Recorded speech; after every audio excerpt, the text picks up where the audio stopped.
தாவாணி கனவுகள். இது ஒரு காதல் கதை. அவள் எப்போதும் தாவாணி தான் அணிவா. 12ஆம் வகுப்பு படிக்கும் அவள் பள்ளியின் உடையான அந்த பச்சை கலர் தாவணியும் வெள்ளை கலர் ரவிக்கும் இன்னும் என் கண்ணை விட்டாகலை. நெற்றியில் ஒரு மெல்லிய கோடாக திருநீரும் அதன் கீழ் குங்குமமும் ஒரு கோடு போலவும் இரட்டை சடை பின்னி அதில் ஒரு நாள் கனகாம்பரமும் ஒரு நாள் செம்பருத்தியும் அணிந்து வரும் அவள் அழகை காண கோடி கண் வேண்டும். வெள்ளிக்கிழமைகளில் தலைக்கு குளித்து மல்லிகை பூவும் உடன் காதுக்கு பின் ரோஜா பூவை சரோஜாதேவி ஸ்டைலில் குத்தியிருப்பாள். எம்ஜிஆரும் சரோஜாதேவியும் டூயட் பாடுவது போல நானும் அவளும் என் அன்றைய கனவில் அவளோடு தான் டூயட் பாடுவோம். 2 லாங் சைஸ் நோட்டும் டிஃபன் பாக்ஸும் வைத்து இரு கைகளால் அதை மார்போடு அணைத்தபடி அவள் வருகையில் சைக்கிளில் 2-3 முறை அந்த சாலையில் அவள் கண்ணில் படுவது போல வண்டி ஓட்டுவது ஒரு 3 மாதமாக தொடர்ந்து கொண்டு தான் இருந்தது. எனக்கு வேற எதுவும் வேண்டாம், உன் நட்புக்காக மட்டும் நான் இருந்தால் போதுமடி. ஒற்றை சடையோடு தலை குனிந்து ஞானத்தோடு உன் கால்விரல்கள் கோலம் போட ஏங்குகிறேன் உன் ஓர பார்வைக்காக. இப்படியெல்லாம் அன்றைக்கு கடிதம் எழுத தெரியவில்லை. இன்று நினைவுகளோடு எழுதுகிறேன். காலில் கொலுசு சத்தம் ஜல் ஜல் என சலசலக்க தோள்களின் நடுவில் அவள் இருப்பாள். சுற்றிலும் பாதுகாவலர்கள் போல இந்த பக்கம் 2 அந்த பக்கம் 2 என அந்த 5 அணியை காண நாங்கள் சுற்றி சுற்றி வருவோம். அந்த 5 அணிக்கு 4 பக்கமும் கண்கள் போல எங்கிருந்து வந்தாலும் பார்த்து தகவல் சொல்லிவிடுவார்கள். 8:20க்கு அவள் வரும் ஏபிடி பஸ்ஸுக்காக 8 மணிக்கே தவம் இருப்போம். சனிக்கிழமைகளில் அவள் கலர் தாவாணி அணிந்து வருவாள். பச்சை நிற பாவாடையில் ரோஸ் நிற தாவணியும். என்னவென்று சொல்வது வஞ்சி அவளின் பேரழகை? எப்படி சொன்னாலும் கடைசியில் அவள் அழகுதான் என்று தான் சொல்ல வேண்டும். அந்த தேவதைக்கு ஒரு சுப நாளில் காதலை சொல்ல முற்பட்ட போது எங்கிருந்தோ இடையில் வந்த அப்பா, என்னடா இங்கே வந்து ஊர் சுற்றிக்கிட்டு இருக்கியா என்று அவள் காதுபட அழைத்து கெத்தாக அள்ளி போனார். ஆஹா, இந்த தாவாணி எனக்கில்லை போல அப்பா அவமானப்படுத்தி விட்டார் என்று எண்ணும்போது தாவாணியின் உடன் வந்த சின்ன தாவாணி நண்பனுக்கு அப்புறம் என்னை அடைகாத்த கோழி போல நண்பனுடன் ஒட்டி திரிந்தோம்.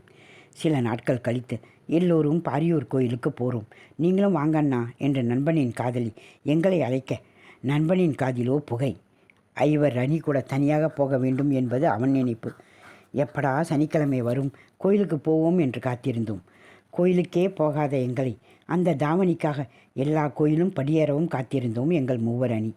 சனிக்கிழமை காலை இருப்பதிலேயே வசதியான சட்டையும் பேண்டும் போட்டுக்கிட்டு முகத்துக்கு கொஞ்சம் ஃபேர் அண்ட் லவ்லியும் பான்ஸ் பவுடரும் அப்பி நெற்றியில் சந்தனம் குங்குமம் என்று பக்தி பலமாக நான் மட்டும் வருகிறேன் என்று நினைத்தால் எனக்கு முன்னே 3 நண்பர்கள் வெயிட்டிங். 9 மணி பேருந்துக்கு 7 மணியிலிருந்தே காத்திருந்தோம். சைக்கிளை விட்டுவிட்டு பஸ் நிலையத்தில் காத்திருக்கும் போது அவர்களும் ஒவ்வொருவராக வந்து சேர பாரியூர் சென்று சாமி தரிசனம் செய்துவிட்டு பக்கத்தில் இருக்கும் உருளி வரை பேசிக்கொண்டே நடந்தோம். ஏனோ என்ற தாவணி கொஞ்சம் எடுப்பாகவும் மல்லிகையும் அவள் அழகியவிடம் தோற்று போயிருந்தது. சரி, எப்படியும் இன்று என் காதலை சொல்லிவிட வேண்டும் என்ற முடிவில் நான் இருக்க எனக்கு முன்னே அவள் இதழ்கள் பேசத் துவங்கியது. இனிமேல் நீங்கள் என்னையை பார்க்க முடியாது.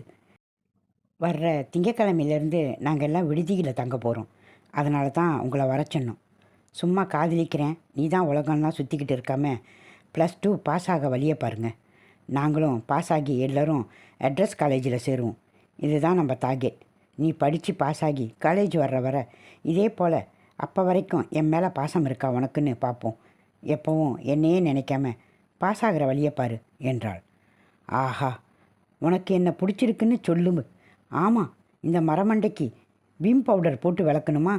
ஊரே நோம்பியும் போது சும்மா பின்னாடியே சுத்தாதே, சரியா? சிறிது மௌனத்திற்கு பின் நானும், சரி, உனக்கு தீபாவளிக்கு துணி எடுத்து தரணுன்றது என் ஆசை. சங்கரி செட்டியார் கடைக்கு போயிட்டு அப்புறம் வீட்டுக்கு விடுவோம், சரியா? வாங்க போகிற நீ, நான்லாம் அங்கே வரமாட்டேன். நீங்கள் துணி எடுத்தீங்கன்னா எடுத்து காவியாட்டை கொடுத்து விடுங்க. சரி, உனக்கு நதியா மாடல் சுடிதார் ஓகே தானே? நோனோ, நான் எப்போவுமே தாவணி தான் அணிவேன். உன் டேஸ்ட்டுக்கு எனக்கு ஒரு தாவணி எடுத்து கொடு, அது போதும் எனக்கு. கல்யாணம் ஆகிற வரை தாவணி, அப்புறம் சேலை தான் என் சாய்ஸ். சரி சரி, நான் எடுத்து கொடுத்து விடுறேன் என்று அவளுடன் பல கதைகள் பேசி பிறகு பிரிந்தோம். சிகப்பு கலர் தாவணியும் கருப்பு கலரில் பூ போட்ட பாவாடையோடு ஒரு மியூசிக் கிரெடிங் கார்டு வாங்கி தோழியிடம் கொடுத்து அனுப்பினேன். நாட்கள் செல்ல செல்ல கடிதம் மூலம் வளர்ந்தது காதல். +2 பரீட்சை முடிந்து ரிசல்ட் வந்ததும் கோபி ஆர்ட்ஸில் சேர வேண்டும் என தீயாக படித்தோம். விடுதியில் இருந்தவரை நடந்த கடித போக்குவரத்து வீட்டுக்கு வந்ததும் நின்றது. +2 பரீட்சையில் அவள் மட்டும் பாஸ். எங்களுக்கெல்லாம் ஒத்திக்கிச்சு. அவள் கல்லூரியில் படிக்கிறாள் என்று கேள்விப்பட எந்த கல்லூரி என்று அறிய பக்கத்து ஊரான அவள் ஊருக்கு சென்று புதிதாக அவள் ஊரில் நண்பர்களை ஏற்படுத்தி அப்புறம் எந்த கல்லூரி என்று கண்டுபிடித்து அவள் இருக்கும் விடுதி எல்லாவற்றையும் கண்டுபிடித்து அவளின் வீட்டு வளையத்தில் இருந்து அவளை பார்க்க வேண்டும் என்பதற்குள் 3 ஆண்டுகள் ஆகிவிட்டது. அதற்குள் இங்கு பல தாவணிகள் வந்து போய்விட்டது மனதில். நானும் வேலை விஷயமாக ஊரை விட்டு வந்தாச்சு. கடைசியாக கோபி பாயிண்ட் பஸ்ஸில் அவளை பார்த்தேன். தாவணியில். ஆனால் பேச இயலவில்லை. கூடவே வில்லன்கள் இருப்பதால் கண்களில் மட்டும் மோதின. ஆனால் பேச இயலவில்லை. என் தாவணி கனவாகவே போய்விட்டாள். கடந்த முறை அவள் ஊர் நண்பனை ஏதேச்சையாக சந்தித்த போது அவள் எப்படி இருக்கிறாள் என்று விசாரித்தேன். அண்ணே, அந்த அக்கா கல்லூரி முடிஞ்சது அமெரிக்கா மாப்பிள்ளைக்கு கட்டி வச்சுட்டாங்கண்ணே. எங்கள் வீட்டில் நான் கூட கல்யாணத்துக்கு போகலை, எங்கள் அண்ணன் தான் போனான் என்றான். அட பாவமே! பாவாடையும் தாவணியும் புடவையும் மட்டும் காதலித்து அணிந்தவள் இன்று அமெரிக்காவில் எப்படி மாடர்ன் உடையில் இருப்பாளோ?